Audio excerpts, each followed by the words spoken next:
Hello, everybody. How are you guys doing on today? I am super duper excited because I get to hang out with award-winning author Tiffany L. Warren in the house. Okay, Hey, now Tiffany, I do get when I get excited, I do sing a little bit. So Tiffany L. Warren hey. hanging out with us on today. Oh my goodness, I'm so excited. And guys, her new release is historical fiction, guys. The Unexpected Diva. Offline, I shared with Tiffany. I was like, "Girl, you did your good writing. You did your good writing." It's just an amazing, Thank you, amazing girl. story. You guys are in for a treat. If you haven't read it yet, don't feel it's okay because we're gonna share with you how you can get your hands on a copy, all of that good stuff too. But before Yeah. Tiffany introduce herself, you guys know what to do. Like, tag, and share. Tell a friend to tell a friend to come on down to the cafe because we're hanging out with Tiffany L. Warren on today. Now, Tiffany, for those who may not know you, my friend, introduce yourself to the people. So I'm Tiffany L. Warren. I have been writing professionally since 2003. Okay. My first book came out in 2005. It was called What a Sister Should Do. So this will be my 20th year published. That is Yeah. awesome. Go 2 Congratulations, decades. my friend. Hey, I Natasha. have Hey, Natasha. I have published women's fiction, inspirational fiction. I even published young adult under my Yes. pen name, Nikki Carter. Ooh, Yeah, I published about 30 something. I think 37 might be the number. I stopped counting. And that's not a humble brag. I just literally stopped counting uh-huh. full length novels. But the Unexpected Diva is my first historical fiction. And it's Yay. about, yes, it's about the first Black prima donna, Elizabeth Taylor Greenfield. So she was the first Black opera singer. And I'm just so excited for everybody to read all about her. I love that. I love that. Well, Tiffany, congratulations, my friend. We're Thank super you. duper excited. And we're going to talk about that a little bit too, like what the difference Mhm. was of you going into historical fiction, all of that good stuff too. Guys, we have just had our introduction from Tiffany L. Warren. We're going to dig in because there's so much goodness that I want to talk about this book and just also with Tiffany and her writing. And so, Tiffany, before we get into the book and all that, all that good stuff as well, I want to also share because you have some books to film. I And do. you got to talk about that a little bit. You got to share with the people. Tell us a little bit about that and what that was like for you. So yes, I do have 3 book to film projects that are currently still streaming on BET Plus. Hey, Mama Tony. Yes, she has been reading me since my very first book. I have 3 book to film projects: Favorite Yes. Son Christmas, and The Sound of Christmas, which was based Yes. on my book, The Replacement Wife. So Uh-huh. those Uh-huh. were really fun to do. I had a really good time doing those. And it was just so different than writing the books. It was just a Okay. completely different process, and just seeing it all come to life. Because writing a book is a complete art form, right? Because you have Mhm. the entire story, and then it's just there. It is complete. You can enjoy it completely with reading the novel. But with a film, you have the script, and then you need the actors to bring it to life. And then my films all had a musical component to them as well. So then you had the singing and the music, Yes. and I just kind of love that. I also have a background with theater, so I did musical theatrical productions before I did the films, and so a little Wow. bit of that was, it felt like bringing that to the filmmaking process. Wow. Oh my goodness. And I'm super duper excited. And I just know my husband and I, we watched all 3. Okay. Yay!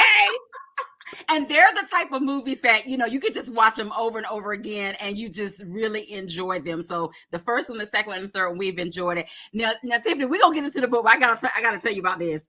In the first one, there's this scene with Kiki Wyatt. You want to hear what I said? I said she better sing. It's like she just sings so effortless. I was like, woo. Yes. I don't know if you was on set doing that thing, but I was just like, Which man, one? Which chills, right? time? Which scene The when she was it's singing? it was in the first one where she is at the piano with Jonathan McReynolds. Yes. That's Listen, my give me favorite scene. chills. That is Oh, my favorite scene. really? And let me tell you why. Okay. So in the script, there I had written that little snippet of a song when God is in the midst of two or three, Uh-huh. right?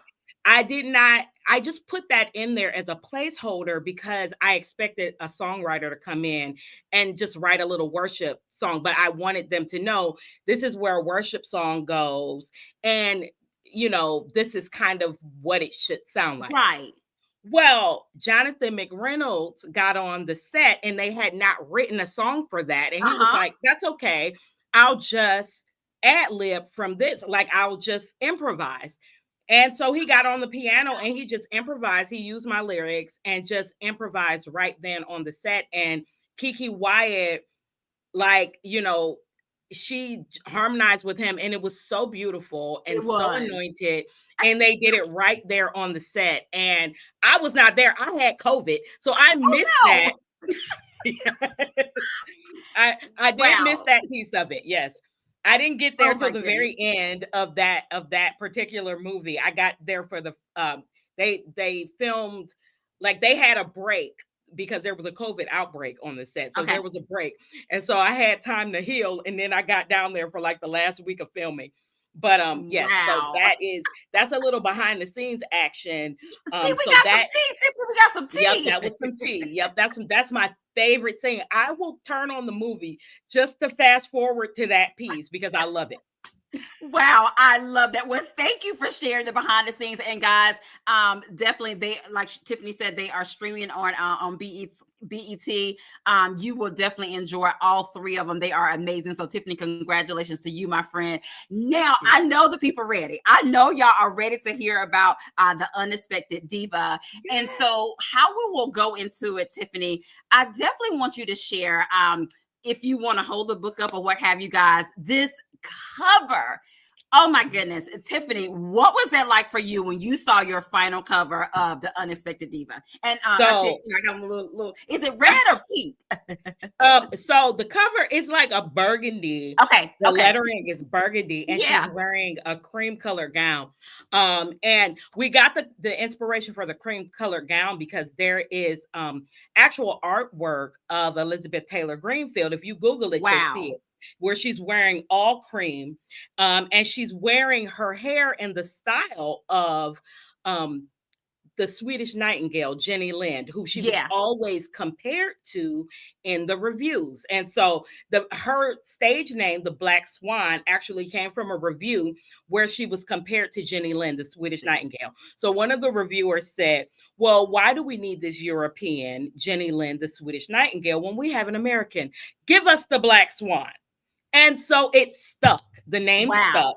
wow, And wow, she was called that for the entirety of her career. Not that she really liked the name all that much, but she right, was called right, that. And so she decided to lean into it. And so there is an image of her on, and if you Google Elizabeth Taylor Greenfield, you'll see it, where she's wearing an all white gown.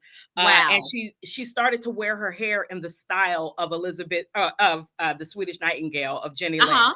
So I love that. And I was like, oh, we've got to put her in a white gown on the cover of the novel. I love that. Wow.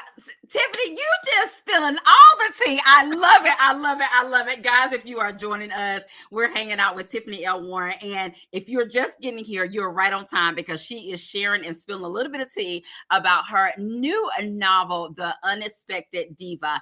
And so, Tiffany, that leads me into my next question, my friend. Now, I think we can get a little tea here too. The Unexpected Diva. Mhm. Was that your original working title, my friend, or that title came along? Tell us, honey. Tell us. So no, it was not actually the first title. And if you follow the trades, the magazines that tell you about book deals, the first title was The Black Swan because that's what she was called. Okay. However, book titles are kind of marketing tools. Okay. And Mm-hmm. so They when are. you Google the Black Swan, it's immediately associated with the ballet because that's what Mm-hmm. people know the Black Swan That's for. true. Mm-hmm. And, we want people to be able to find the book when they Yeah, Google it. So absolutely. yeah, so there's like a million results for the ballet when you type in the Black Swan. So we were like, yeah, no, we're gonna have to come up with a different title because we really want people to be able to find the book. So Yeah. it was a long time before we came up with this title. First of all, because diva doesn't necessarily have a positive connotation. Mm-hmm. Particularly when you're talking about a Black woman. Yeah. I did not want Eliza to be looked at in a negative light. However, she should embody that diva personality. She had a 3-octave voice. I've been Amazing. calling her the Beyonce of the antebellum because, Yes. baby, she toured the United States before the Civil War during a time when, the Fugitive Slave Act allowed plantation owners to kidnap Black people and put them on Yeah. plantations. She embodied diva energy. And so everything she did was unexpected. And so the title really fits her. She was a diva. Okay. And Wow. she was completely unexpected. And so I loved the title. My editor came up with it and I completely love it. I love it. Well, look, we'll put that title, The Unexpected Diva, with that gorgeous cover. Oh my goodness. I love it. I love it. I love it. Guys, it's a one click. Okay. You don't even have to think twice about it. It's an amazing, amazing story. And Tiffany, one of the things I want to share with you before we kind of talk about the characters a little bit is I love your prolific writing style. I mean, first of all, you jump right in, you hit us with a headliner. She's dealing with the death of the only mother. I mean, that she kind of knew because there's a whole bunch of things about her parents having to leave her behind and all this good stuff. But the way that the story flows and the pacing and Tiffany, it is definitely all the feels. There's some, we're going to talk about, am I saying his name right? Is it Lucian? How do you Lucian, pronounce it? yes. Lucian.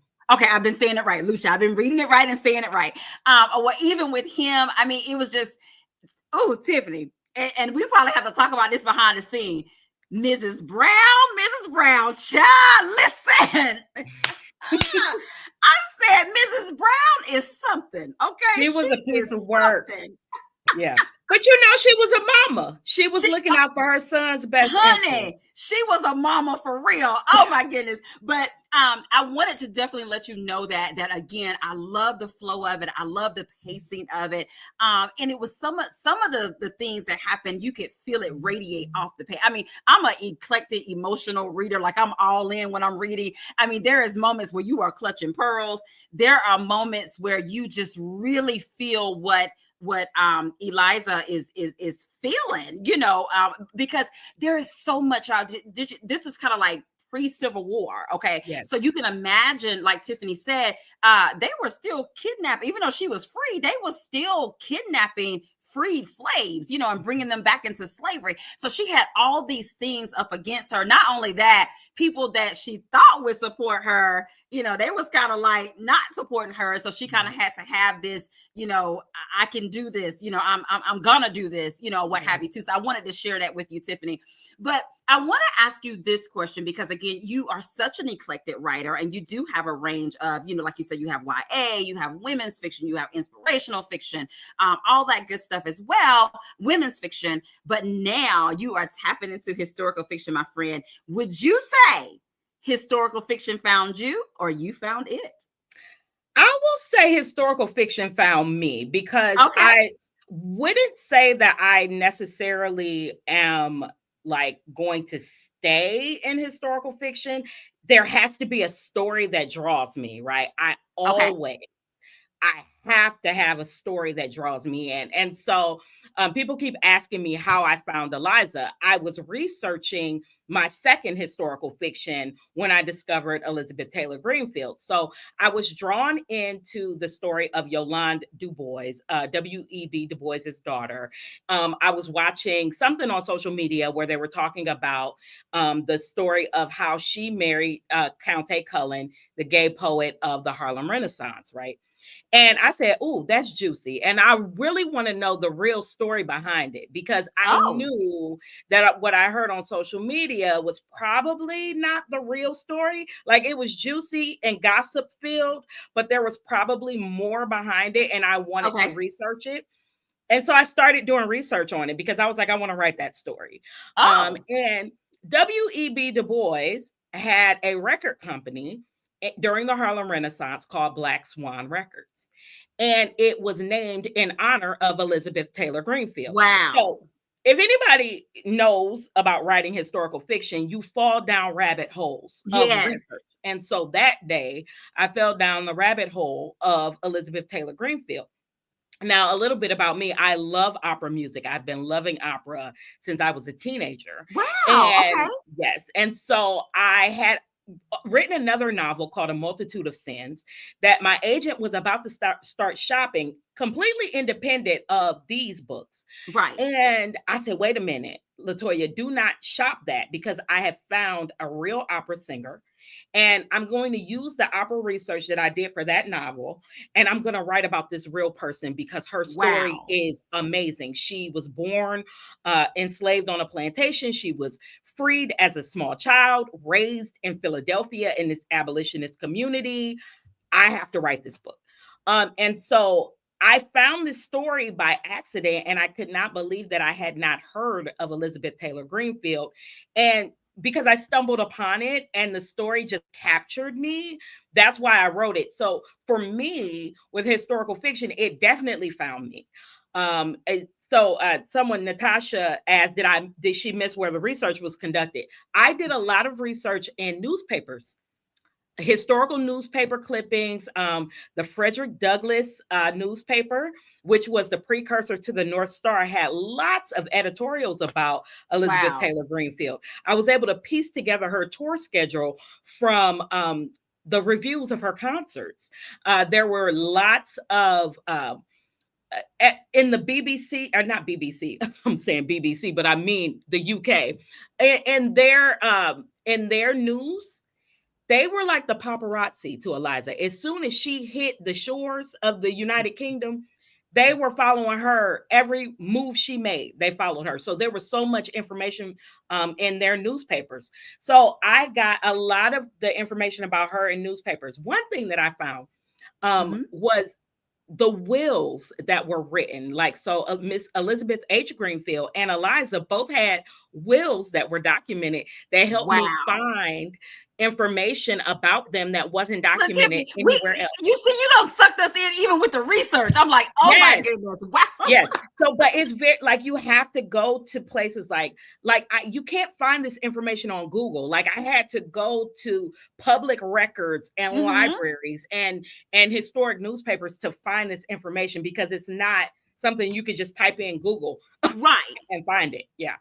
Wow, Tiffany, thank you so much for sharing your research for this particular book as well. And it definitely come across in this novel. Guys, if you're just joining us, we are hanging out with Tiffany L. Warren. Let me just tell you, she have spilled some tea on today, okay?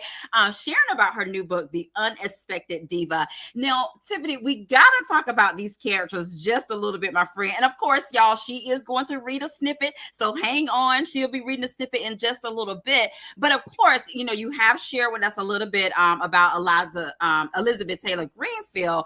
But I want to talk about in her early years. We can't leave them out. I got to talk about Lucian. Please tell Okay. us a little bit about his character and what was that like for you bringing his character to life as well.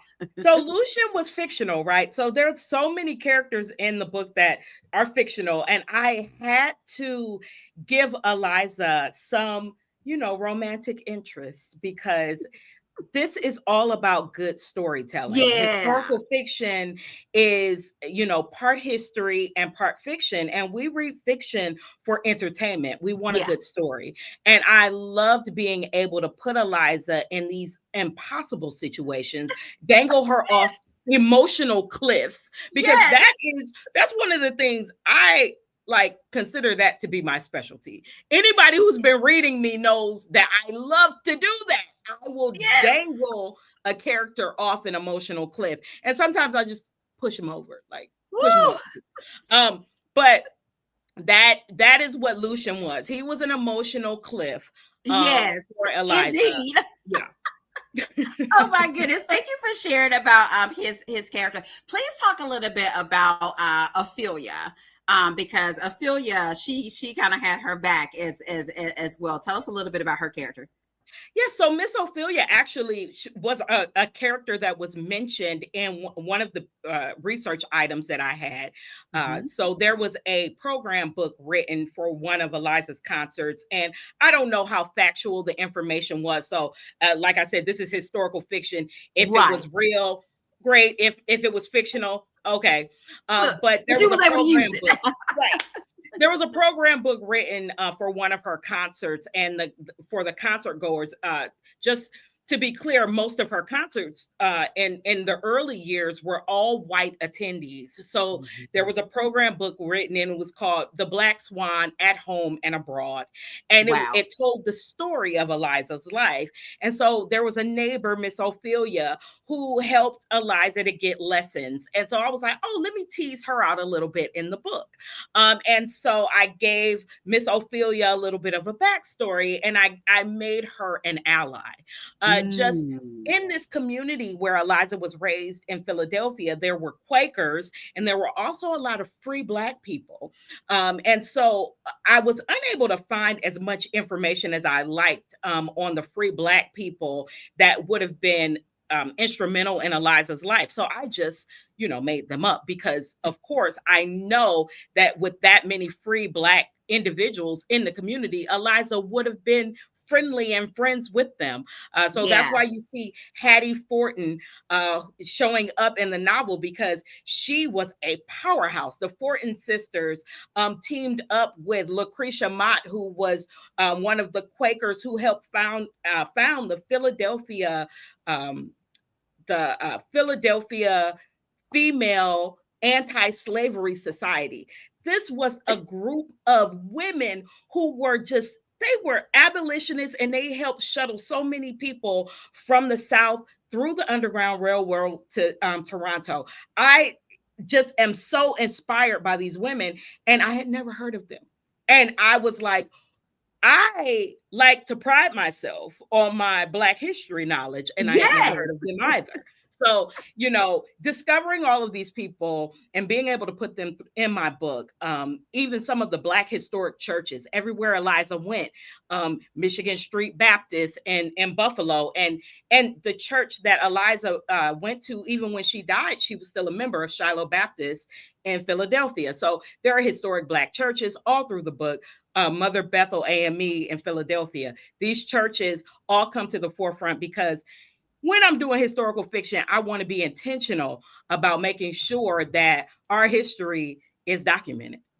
Well, Tiffany, let me just tell you, you did that in this book. And one of the things that I do enjoy about historical fiction, as well as biographical historical fiction, is that educational piece. It's like you're being entertained, but you're also being educated as Absolutely. well. And I love those books that they have you on the edge of your seat where you want to find out more. You want to go do your dig. You want to do your own research, finding out and bringing these individuals, these stories of these amazing individuals, like you said, that it's like, oh my goodness, I didn't know that. Like, who was she?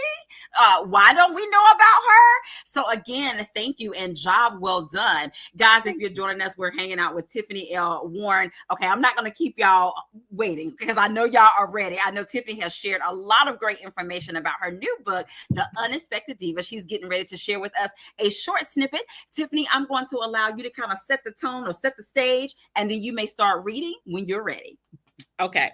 So you actually kind of set the stage a little bit. You were talking about Eliza's family, and about how Elizabeth H. Greenfield raised her, and in Philadelphia. So this is from the very beginning of the book when Eliza comes home and finds her benefactor who raised her homesick, and she she is not expecting to find her bedridden with pneumonia. So this is a few pages from that scene.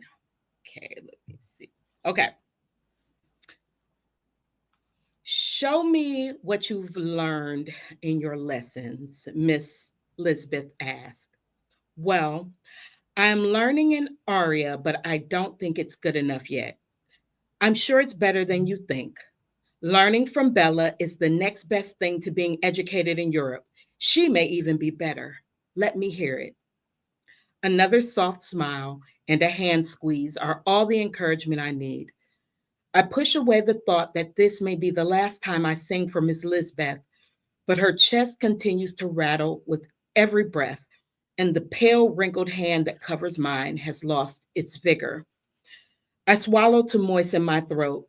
It isn't enough, but I will not sing in full voice, and I will pull back on the high notes, things my teacher has instilled in me, things I didn't know to do before. Miss Bella says my voice, my range, will not last forever, and that I must do all I can to preserve it. Miss Lisbeth shudders when I open my mouth to sing the first melancholy note. This aria from La Sonnambula is a sad one, perfect for this occasion.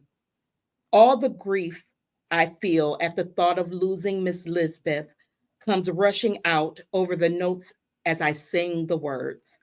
My parents, formerly owned by Miss Lisbeth, but now manumitted, went to the freed slave colony in West Africa called Liberia, along with my two sisters when I was 7 years old. Miss Lisbeth told me that my father had been brought over on a slave ship when he was a boy of about 12 years old, only a few years before the slave trade ended for good, and it had always been his dream to see Africa again. But my mother was born in America, a Seminole woman. They left me behind in America because when it was time for the slave ship to leave for Liberia in 1831, I had just recovered from a terrible fever, and the doctor did not believe I would survive the voyage. My mother could not stay behind if she wanted freedom. The only way the court would agree to the terms of manumission was if the entire group boarded the ship and left America, never to return. So Miss Lisbeth promised to take me back to Philadelphia with her and educate me. Because I was only 7 and sickly, perhaps no one considered me a threat, and I was allowed to stay. Of course, I don't recall any of this.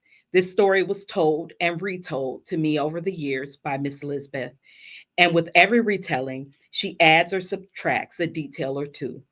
Like the last time, she remembered that there were 18 people in total who left the plantation in Natchez to board the brig Criterion to travel to Liberia. What I remember of my parents and sisters is in bits and pieces. My mother's soothing voice and her long, heavy hair that she wore in a braid that went past her bottom. I recall her being much shorter than my father, and his laugh echoes in my memories. It was loud and booming and seemed to go on forever once he got going. The memories of my sisters are even cloudier: brown faces, chubby hands, and more laughter. That is all. I never questioned their decision to leave me behind until now, because when Miss Lisbeth dies, I will have no protector. Of course, I will have Lucien, who may have his heart set on marriage and family. He would perhaps relish being able to step in to protect me, but that protection would accompany his promise of forever. Only Miss Lisbeth's love comes without strings. Tears streamed down Miss Lisbeth's face as I hit the last note and perfectly trill as Miss Bella has taught me. The aria, while melancholy, is beautiful and haunting. The words, Miss Lisbeth says after another coughing fit, what do they mean? I'm sure my Italian pronunciations are imperfect, but it begins with I had not thought I would see you, dear flowers, perished so soon. That is the translation. I wouldn't know if it was correct or not, since I don't speak Italian. We both laugh, though singing the words properly is part of my education. Miss Bella teaches me more than the rudiments of singing. She also teaches me how to stand, how to hold my hands, and how to look elegant and gracious while making my voice accomplish nearly impossible feats. And of course, she tries to her best to teach me Italian so that if I become a prima donna one day, I will be able to visit Italy and learn from greater teachers than herself. Miss Bella says I should honor and cherish each syllable, I explain. But it's so hard because I only know some of the words until I hear the translation. In Italian, there are mostly sounds with music notes attached. I have confidence in you, my dear Eliza. You will learn as much as you can from Bella, and then you can receive more training in Europe. You are surer of these things than I am, Miss Elizabeth. Please do not leave me. I am not ready to be in this world without you. There, I've spoken the words in my heart. I am afraid of what comes next without her. Everyone, everything is temporary, but when we're gone, we must leave the world better than we entered it, yes? I muster a smile. Miss Lisbeth has always been a fearless woman who has long navigated this world without a husband or protector, though she was married twice. And when I am gone, you will cleave unto Mary. She will be a comfort for you. Miss Lisbeth delivers her words with certainty and finality. She hates hysterics, but my mind reels. I am not ready for instructions on what to do after you're gone. I do not wish to think about that. But you must think about these things. I don't have much time left. This is punctuated with a hacking cough that does nothing to clear the moist sounds in Miss Lisbeth's chest. I pretend not to notice the blood tinged spittle at the corners of her dry lips. You have had illnesses before and you have recovered. This one will finish me. And you are what I leave behind, Miss Lisbeth says. You must pursue your gift. Guys, there you have it. That is just a snippet. It's not a spoiler. It's kind of it sets the tone. And let me just tell you, it begins. Okay, it all begins of what she has to go through as well. So thank you so much, Tiffany, for sharing that snippet with us. They are giving you love in the comment section. Caitlin Thank said, y'all. great snippet as well. Letitia said that this is so heartbreaking. I'm getting teary eyed here. I told you it got all the feels in it. That's All chapter the feels one. as well. Yes, all the feels. Tis Happy Place said that it's that it was very touching as well, guys. But hold tight, we'll be sharing with you how you can get your hands on a copy. And I wanted to let you know, guys, that it's available in ebook, it's available in print, and it's available in audio. And Tiffany, Tanya, I wanted to definitely share with you. She said I read via Audible, and the reader was phenomenal. The voice narration as well. I love a good audio book too. So, guys, that's a little snippet for you, if for our audio listeners out there as well, that you will be able to get it. Now, Tiffany, my friend, we must play a brief round of this or that, but I promise you, there's no right or wrong answer because it is all things according to Tiffany L. Warren. Are you ready, my friend? I'm ready. All right, I'm ready. Tiffany, is it day one or one day? Day one. Look, you sure, Tiffany? Okay. All right, next up, glass half full or glass half empty? You know what? I just thought about this the other day. The kind of person I am a realist, so it's neither. It is okay. Oh, okay. It is a glass containing liquid. Okay. All right, Tiffany. Next up, Tiffany, are we going on a road trip? Or are we going on a plane ride? Ooh, plane ride, because you got to get to the beach. Well, look, that was my next one. It was gonna be the mountains or the beach. So is it still the Beach, beach? child, beach. I love it. I Unless, love it. Now, unless you in Tiffany. St. Thomas, because you living in the mountains and then you going down to the beach. See, the best of both worlds. Okay, best of Mhm. both worlds. I love it. Now, Tiffany, you gotta let us know here for the cafe, my friend. Are you team tea or are you team coffee Coffee. or team something stronger? Hey, yes, and coffee. Oh my goodness. I love it. I love it. Tiffany, thank you for playing a round of this and that with us on today. Guys, of course, there is a giveaway. I'm going to let Tiffany share with us what the giveaway is going to be on today. I'm giving away a signed copy of The Unexpected Diva. Yes, I I am. love it. Now, Tiffany, I'm going to get you to help me, my friend. I'm going to go up and down the comment sections. Of course, they know if they have commented throughout the evening, they're in the running to be picked for the giveaway on today. So let's see. Let me get started here. And if you will tell me when to stop, my friend, that person will be the winner.